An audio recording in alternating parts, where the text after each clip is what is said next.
একটা বড় অংশের টিচার ওনারা ঢুকে একটা নির্দিষ্ট দলের তারা একটা অ্যাম্বিয়েন্স তৈরি করেছে। একজন সাংবাদিক আমাদেরকে নিশ্চিত করেছেন এই যে আশঙ্কার কথা, এই কথা কিন্তু আমরা দীর্ঘদিন ধরে বলে আসছিলাম বিশ্ববিদ্যালয় প্রশাসনকে। আমরা শুনতে পাচ্ছি ইন্টারনালি ইলেকশন ইঞ্জিনিয়ারিং হওয়ার মতো একটা পরিস্থিতি তৈরি হচ্ছে, এবং সেটা একটা নির্দিষ্ট পাওয়ার পলিটিক্সের যারা পার্টি আছেন তাদের পক্ষ থেকে। তো এই যে আশঙ্কা, সেই আশঙ্কা আমরা দীর্ঘদিন ধরে করে আসছিলাম। আজকে সেই আশঙ্কা মাঠে দেখা যাচ্ছে। শিক্ষার্থীরা আশঙ্কিত। আমি কার্জনে ছিলাম, সেখানে আমি চেষ্টা করেছিলাম যে কার নামে এটা পূরণ করা হয়েছিল, সেখানকার কেউ বলতে চাচ্ছিল না। তো তার মানে নাম প্রকাশ করতে যাচ্ছে না। এর মানে হচ্ছে এখানে এ ধরনের একটা বড় সম্ভাবনা তৈরি হচ্ছে যে ভোটে কোন ধরনের ইঞ্জিনিয়ারিং হচ্ছে কিনা বা করছে কিনা কেউ। এবং আমরা জরুরি সংবাদ সম্মেলন ডেকেছি বৈষম্যবিরোধী শিক্ষা সংসদ প্যানেল থেকে।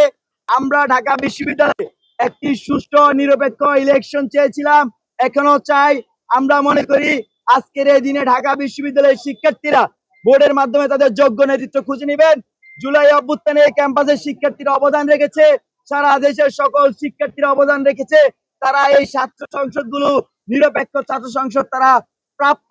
আমরা মনে করি যারা এভাবে ক্ষমতাকে কুক্ষিগত করার চেষ্টা করছে, যারা নির্দিষ্ট দলকে জিতানো এজেন্ডা বাস্তবায়ন করার চেষ্টা করছে, তাদেরকে ব্যালট বিপ্লবের মাধ্যমে শিক্ষার্থীরা রুখে দিবে।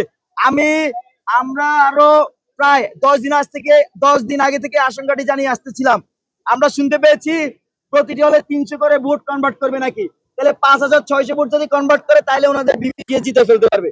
তো আজকে এই ধরনের এজেন্ডা কতটুকু বাস্তবায়ন করতেছে এটা আপনাদেরকে খতিয়ে দেখার জন্য সকল সাংবাদিক বন্ধুদেরকে আহ্বান জানাচ্ছি। আর আমরা দেখেছি এই যেখানে বুথ ইলেকশন কেন্দ্র, যেটা নির্বাচন কেন্দ্র, সেখানে একটি নির্দিষ্ট দলের এজেন্ট সংখ্যা অনেক বেশি দেওয়া হয়েছে, এবং সেটার জন্য শিক্ষার্থীরা আশঙ্কা প্রকাশ করছে। তো সবকিছু মিলিয়ে আমরা এখনো আশা রাখতে চাই এই ইলেকশনে যে যে ধরনের কলঙ্ক তৈরি হচ্ছে সেটা আপনারা খুঁজে বের করবেন, এবং বের করে জাতির সামনে উপস্থাপন করবেন কারা ক্ষমতাকে চুরি করতে চায়। আমরা দেখেছি হাসিনা ক্ষমতাকে চুরি করতে গিয়েছিল, আমরা দেখেছি হাসিনা রাতের ভোট করেছে, আমরা দেখেছি হাসিনা ইলেকশনে ডামি ইলেকশন করতো। আমরা হাসিনার এই আমলটা বেশি দিন হয় নাই যে আমরা পার করে এসেছি। নতুন করে যদি কেউ এরকম করতে চায় তাহলে ঢাকা বিশ্ববিদ্যালয় আবার অভ্যুত্থান হবে। এই ঢাকা বিশ্ববিদ্যালয় জুলাই মাসে সবার অভ্যুত্থান হয়েছিল ছাত্রলীগের বিরুদ্ধে। নতুন করে ঢাকা বিশ্ববিদ্যালয় অভ্যুত্থান করতে খুব বেশি সময় লাগবে না। আর যদি জাতীয়ভাবে কেউ ধরনের সাথে জড়িত থাকে তাদের বিরুদ্ধে আমরা আজকে এখানে সংগ্রাম ঘোষণা করছি। আমরা আপনাদেরকে সাংবাদিক বন্ধুদেরকে আহ্বান করছি, আপনারা জিনিসটা আরো খতিয়ে দেখেন বিস্তর, কোথায় কোথায় ধরনের কারচুপির সাথে কে কে জড়িত, বা এটা হচ্ছে কিনা, আরো কতটুকু হচ্ছে।